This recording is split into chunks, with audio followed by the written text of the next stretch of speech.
Hatta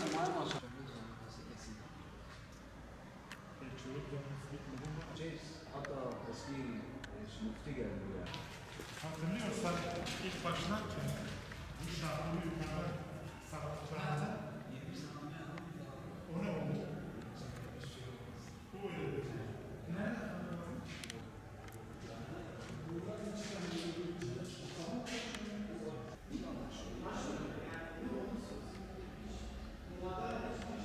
Diye zarar vermesin diye. Ha, tamam.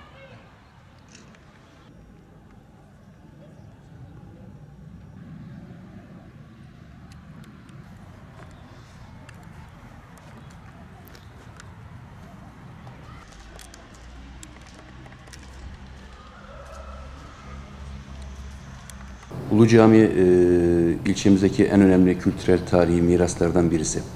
Artuklulardan kalma. Orayı hem kültürel hem de tarihi varlığımıza tekrar kazandırmak, aslında uygun bir şekilde yeniden hayata kazandırmak için şu anda orada Vakıflar Bölge Müdürlüğü'nün restorasyon çalışmaları devam ediyor. Bu restorasyon çalışmaları devam ederken de belediyemiz olarak biz ne katkı koyabiliriz? Onların bizden talepleri ne olur? Yerinde gittik, incelemelerimizi yaptık. Özellikle orada kadastral sınırla koruma kurulunun oluşturduğu sınır ve aynı zamanda da bizim imar sınırımız birbiriyle uyuşmuyor. Bizden oranın ihalesini alıp şu anda Vakıflar Bölge Müdürlüğü'nün ve ihaleye almış firmanın bu beyanda talepleri oldu. Bu talepleri hızlı bir şekilde yerine getirip inşallah en kısa zamanda, şöyle tahmin ediyorum ben, büyük bir ihtimalle 2018 Ramazan bayramında inşallah orada bayram namazını kılacağız. Oraya yetiştirmeye gayret ediyoruz, çalışıyoruz. Arkadaşlar da hızla çalıştırıyorlar. Biz onların önündeki engelleri kaldırmak için belediyeden, imar müdürlüğünden arkadaşlarımızla yerinde gittik, incelemelerimizi yaptık. Taleplerin hemen hemen tamamı olumlu. Büyükşehir Belediye'mizin alacağı belli kararlar var.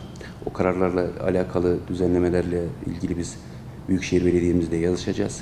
İmar planını inşallah kadastral sınıra uygulayacağız, oturtacağız. İnşallah orijinaline uygun bir şekilde düzenlemesi yapılacak, restorasyonu yapılacak ve Kızıltepe'mize kazandıracağız. Koruma Kurulu kararı var. Koruma Kurulu geniş bir bant oluşturmuş. Ancak ne yazık ki mülkiyet sıkıntısı var. Vakıflar Bölge Müdürlüğü'nün orada kamulaştırma çalışmaları yapması gerekiyor. Geçtiğimiz yıllarda denenmiş ancak muvaffak olunamamış. Koruma Kurulu kararından sonra bile oraya verilen ruhsatlar, kaçak yapılar, ruhsatsız yapılan yapılar var.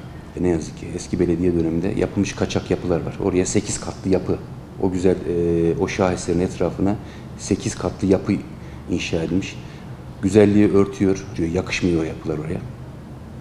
Onu da dediğim gibi yani kısa vadede çözülebilecek bir problem değil. Mutlaka Koruma Kurulu Vakıflar Bölge Müdürlüğü'ne orayı tahsis ettiği için Vakıflar Bölge Müdürlüğü'nün genel müdürlüğünün orada kamulaştırma işlemi yapması lazım. Vakıflar Bölge Müdürlüğü ile görüşüyoruz. Bundan sonra böyle bir şey olması mümkün değil. O yapı çevresinde kaçak yapı yapılması ya da oraya ruhsat verilmesi gibi bir şey elbette söz konusu olamaz. Arkadaşlarımız çok titizlikle takip ediyorlar. Ama o yapıların kaldırılması, etrafının açılması, etrafının park bahçeye çevrilmesi, tam bir yaşam alanı haline çevrilmesi bizim de umudumuz. Ama kısa vadede olabilecek bir iş değil o. Biraz vadeye yayılması gerekiyor. Çünkü kamulaştırma işlemleri uzun. Vatandaşın mutlaka rızasının alması lazım. Onu da takip ediyoruz. İnşallah çevresiyle beraber ilk önce yapıyı güzelleştireceğiz, yapıyı orijinal haline çevireceğiz. Çevresiyle beraber de inşallah en kısa zamanda daha yaşanılabilir bir mabet haline getireceğiz orayı inşallah. Belediye olarak kültürel, tarihi miraslarımızın, varlıklarımızın korunması noktasında çok büyük hassasiyet gösteriyoruz.